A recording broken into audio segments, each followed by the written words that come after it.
What's up, YouTube? I'm Marissa, 1/3 of the FilAM Film Collective, and today we are talking about how to make your videos look more cinematic. Yes, we will talk about cinematography, but just a disclaimer, I am not a cinematographer by trade. I did go to film school, so I know a little something, but I have not spent hours and hours on it. But as an aspiring director, of course, I respect the art, and I have learned just so when I do work with a cinematographer myself, I know how to communicate what I want and how I want my film to look. So yeah, I was the cinematographer slash lighting person on Trixie's scene, the Rocky Balboa scene that you will see in the upcoming weeks. And it was a lot of fun to just focus on what was on camera and lighting alone, because I usually don't get to do that. I'm usually director at the monitor, and yeah. So with that being said, I'm not trying to get into the nitty-gritty of cinematography. Trust me, there's a lot of both art and science involved when it comes to cinematography and making things look so pretty and beautiful. But we're going to talk about it on a very basic, practical level that anyone can replicate and practice themselves. And once you get these concepts down, you can get into the nitty-gritty, especially if you are wanting to pursue a career in cinematography. Alright, so first things first, I would argue and say that what makes film cinematic, I think the number one thing, at least in terms of visuals, is lighting. Lighting is so overlooked. I think even now, I think there's a lot of people that have the misconception that it's the crazy camera movements, you know, the gimbals and the sliders and the cranes that make things look cinematic. And sure, those shots are cool, but if you didn't have lights there, then it would not look as pretty as, you know, films do. So we're talking about lighting and how to approach lighting a scene, or even lighting just a simple YouTube video like the one I am shooting right now. When it comes to lighting something to make it look cinematic, what you really are trying to accomplish is to create contrast and depth. I think another common misconception is that depth is talking about like your depth of field, you know, that shallow focus. And yes, that's part of it. But when it comes to lighting, we're talking about contrast. So you're talking about your highlights and your shadows. So in terms of that scene, I just want to give you 3 steps. Again, this can apply to if you're shooting short film, you're shooting a short scene, or you're shooting a YouTube video like this one. So first things first, when you want to light a scene, I would say look for your practicals in your room, in your setting. So what is a practical? A practical light is basically a light that already exists in the space, in the world. Even if you don't end up using that light, it gives you a reference point of where to place your light. So for instance, in this scene, directed by Trixie again, we shot on her back patio.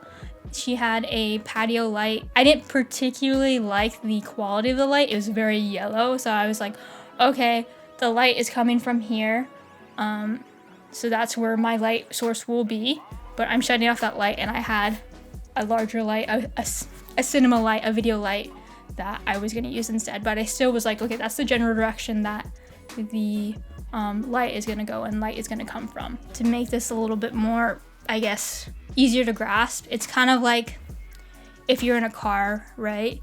You usually don't have your like overhead light on. It was like, right, it wouldn't make sense for that light to be on, or for that to be a light there. So you want to light it so it looks like you're in a car, you know, at night, and the light, basically the light that would light up your character, would come from like the dash or come from cars going by. That's what I mean by practicals. Again, lights that already exist in the space, in the scene, especially if you see them on camera. For instance, if you see like a desk light in the back, want to make sure that it makes sense. Okay, so after you have decided where your practicals are coming from, the next thing is to have a key light. And what a key light is basically is your brightest light. And that light is going to create your essentially highlight side. And maybe I might be using the wrong term for this, but basically your key light is gonna make the brighter part of your frame. So in terms of my talking head right now, my key side is right here and my key light is right here. And that, again, that is to not only brighten up your scene, especially if you're shooting at night, but is to first create that contrast. And when it comes to making your light, for instance, like you don't want it to be super harsh unless that's something you're going for. But in order to make your light softer, it all depends on the source of your light, so the size of it, whether you have a small light or a big light with a bigger surface area, the brightness. So I am lucky and I do have an LED light that has a dimmer to make it brighter or less bright.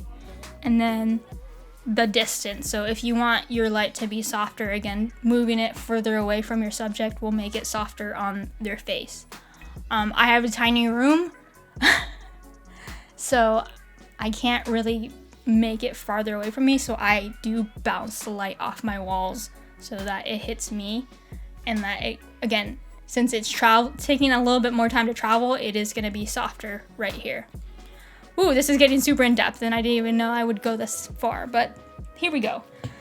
And the last thing is a fill light. So I don't have a fill light actually today because I am shooting in daytime, but a fill light is essentially to fill in the shadows. So right here, this is my shadow side, right? It's not like super in shadow. I'm not like the Dark Knight or anything, but again, this side of my face is much darker than this side. And in terms of the scene that we shot, we were shooting at night, so it was a lot darker than what you're seeing right now. So I would, place my key light and light up the side of either Rich's or Adrian's face, but like I would lose the other side of their face. And I didn't want that, especially since this is a scene, it's very dramatic, it's very emotional, and I didn't want to totally lose that. It's not like they were villains and they were up to no good. It was just a very kind of moody, emotional scene. So I still wanted shadow, but not so much where I lost their features of their face. So a fill light is essentially a light that you put on the opposite side of your subject, and you use it to, as the name suggests, fill in the shadows. And it's not to blow out the shadows so there's no more shadows. It's just to bring up the shadows a little bit. It's like if you're familiar with Lightroom or Photoshop, it's bringing that up, bringing the brightness up, just so like if you are shooting the shadow, it's making it a little bit brighter, and not so hidden in the shadows. So you just turn it up a little and give it a little bit more brightness to it, lift up the shadows a little bit. I know that was a lot to take in for 10 minutes. You don't have to use the terms that I just used. You just basically need a light source to brighten up one side of your face, and to create shadow on this side, and again, it could be whatever side, but on the other side of your subject's face. And sometimes you do have to fill in that shadow with a different light, just so you don't lose your features entirely. Woo! I have not shot a YouTube video in so long, so I'm sorry if that was just all over the place, but I hope you're doing well. I hope you and your family are safe and being nice to each other and being nice to yourself. Stay tuned for next week is Trixie's perspective. And then the week after that is our scene with Rocky Balboa scene with Rich and Adrian. You don't want to miss it. And you get to see my beautiful cinematography that I just explained to you. All right. That's all I have for you guys today. Take care.